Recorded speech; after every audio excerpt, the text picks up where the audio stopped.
The air grew colder as the autumn days passed, and Hannibal Barca felt restless in his military camp. Hannibal knew he needed to be quick to organize his risky march into the mountains. If it took too long, winter would come, and the passages would be blocked by snow. The Romans wouldn't stand still during the winter either, and they would certainly raise another army to fight Hannibal. Time would be a decisive factor in this war. To increase the chances of survival in his army, Hannibal hired some Gauls who inhabited the mountainous region and knew the treacherous passages that would be traversed. The Gauls warned Hannibal that it was too late to make the crossing, as winter would hit the men when they were on the march, but the Carthaginian leader was willing to take the risks, and Hannibal's long and torturous march through the Alps began in 218 BC. We don't know the routes used by the Carthaginian army because the Alps are full of passages, and there are no precise historical records of which one was chosen by the Gaul guides. The weather conditions and the mountainous terrain also make the work of archaeologists looking for concrete evidence difficult. One of the most accepted theories is that the Carthaginian army crossed a region known as the Little St. Bernard Pass, 2,188 meters high. Nowadays, it is on the border between France and Italy. Anyway, it is a great fact that a great army composed by Carthaginian, Numidian, Libyan, Iberian, and Gaul warriors was able to cross the inhospitable terrain.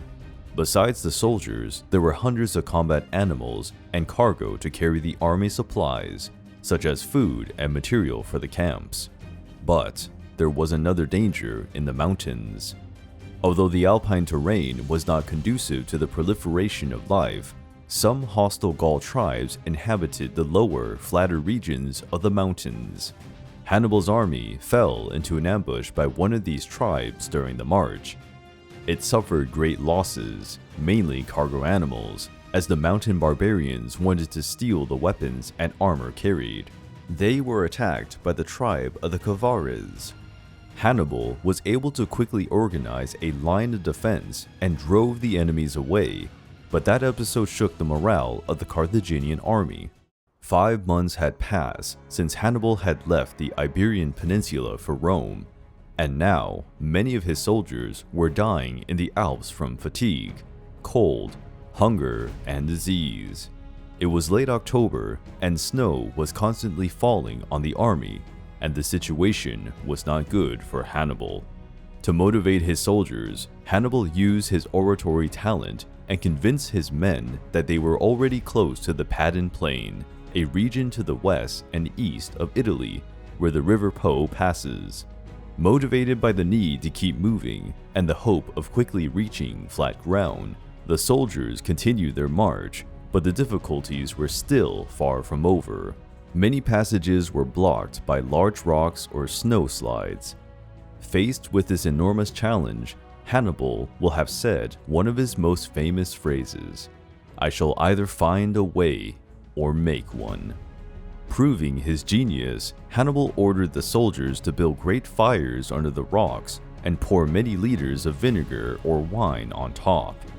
This would weaken the rocks, allowing the soldiers to break them more easily using common tools. Still on the long march, Hannibal and his army crossed an extremely difficult point in the southern Alps, where much of the road is made up of steep cliffs and narrow trails.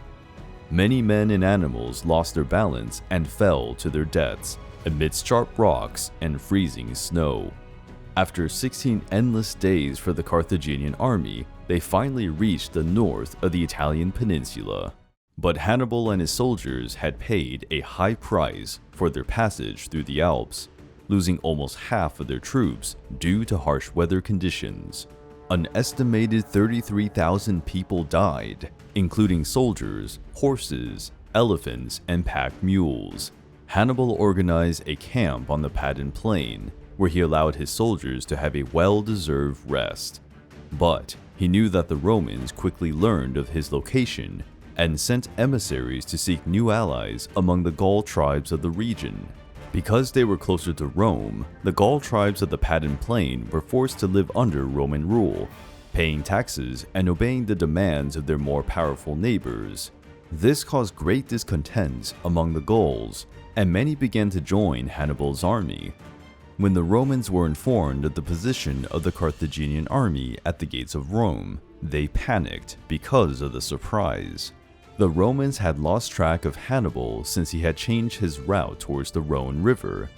They believed he was still in Gaul or had returned to the Iberian Peninsula. Crossing the Alps during the winter was unimaginable.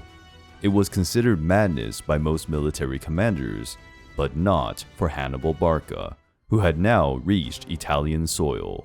The Roman Senate quickly summoned the legions on the Iberian Peninsula and the island of Sicily, two routes where a Carthaginian attack was expected. The Roman legion situated in the Iberian Peninsula under the command of General Cornelius Scipio was the first to arrive in Italy, using many ships to transport the legionaries as quickly as possible. The first conflict between the Carthaginians and the Romans took place in the Battle of Ticinus, a battle fought essentially between the cavalry of the two armies, which ended with a great Carthaginian victory. During the battle, Cornelius Scipio was seriously wounded and survived thanks to his son, who rescued him on the battlefield. Cornelius Scipio's son had the same name as his father, but would quickly become known as Scipio Africanus. Hannibal's victory won even more Gaul supporters for his army, which now had the numbers needed for the siege against Rome. In December 218 BC, the Battle of the Trebia took place between Hannibal's army and the Roman legions from Sicily. The battle took place near the river Trebia, where the Italian province of Emilia is now located. Like all great generals, Hannibal knew how to use the terrain to his advantage and planned an ambush against the Roman army. Hannibal had many Numidian knights, a people from North Africa who specialized in quick attacks with light cavalry. Hannibal ordered the Numidian cavalry to attack the Roman camp even before dawn. Once the legions responded to the attack, the Numidians were to retreat and lure the enemy near the river Trebia, where there would be Carthaginian troops hiding amongst the trees and bushes. Surprised and out of time to make the first meal of the day, the sleepy Romans reacted to the Numidian attack and took the bait from Hannibal. They were ambushed in a muddy terrain with little room for Roman formations.